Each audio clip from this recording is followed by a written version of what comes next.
করছি। প্রথমে তোমাদের দেখিয়েছিলাম একটু, এখন দেখো মাকে এখন শাড়ি পরিয়ে রং টং করে রাখা হয়েছে। এখন লাইটের কাজ সব চলছে, লাইটটা লাগানো হচ্ছে, সবাই কাজ করছে।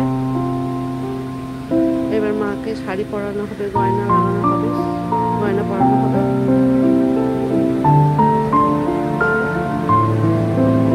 মার সব কিছু সরঞ্জাম এসে গেছে এগুলো। তারপরে আবার যখন শুরু হবে তোমাদের দেখাবো, লাইভ করে দেখাবো। তোমরা যদি পুজো দেখতে চাও আমাকে কমেন্ট করে বলো। আর তোমাদের যদি আমার এই ভিডিওগুলো ভালো লাগে তোমরা লাইক করো, শেয়ার করো।